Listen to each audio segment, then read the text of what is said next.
The story begins in the autumn of 1970, in the quiet, wooded outskirts of Fairfax County, Virginia, near a place that would soon become infamous under a single, chilling name, Colchester Overpass, later known to locals only as the Bunnyman Bridge.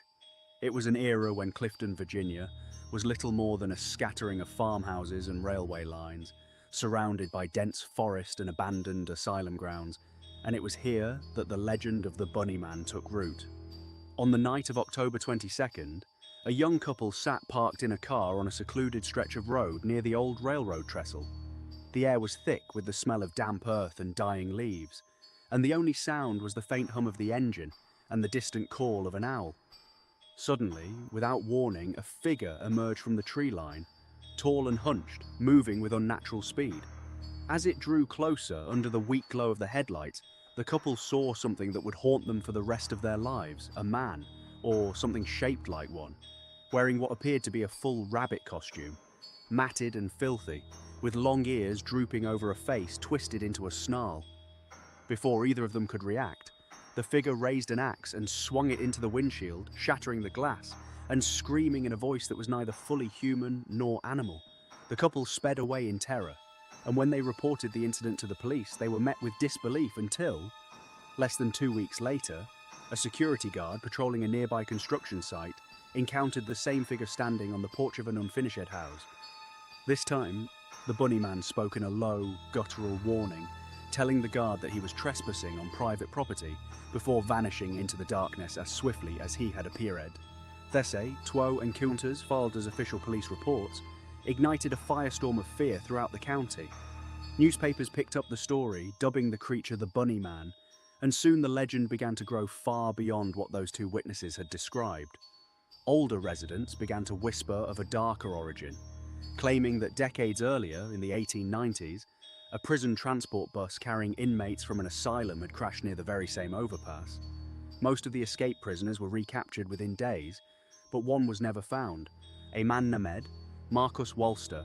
Ho had been committed for a series of gruesome crimes involving the slaughter of rabbits on nearby farms.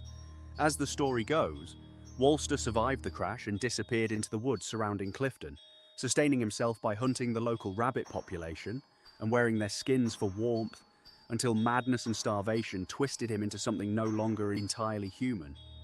Locals began finding rabbit carcasses hanging from the trees near the overpass, strung up with wire as if left as warnings. And it was said that anyone who dared to stop their car beneath the bridge after midnight and honk their horn 3 times would summon him from the darkness, his silhouette appearing at the top of the tunnel, axe in hand, ready to defend his territory from all who trespassed.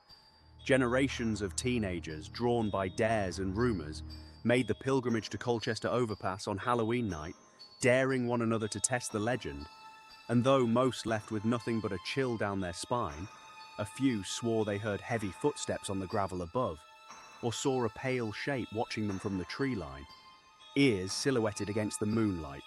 Some claimed to find fresh rabbit fur scattered across the road the following morning, while others spoke of a strange, wet, matted smell that lingered in the tunnel long after they had fled. Investigators who later looked into the original 1970 police reports found no trace of a Marcus Wolster and no record of any asylum transport crash from the 1890s, leading many to conclude that the entire mythology had been constructed after the fact to explain 2 isolated and unexplainable encounters. But this has done little to quiet the legend. To this day, the overpass still stands, covered in graffiti, left by decades of curious visitors. And while local authorities have long since dismissed the story as folklore, born from Cold War-era paranoia and small-town boredom, residents of Clifton still avoid the bridge after dark.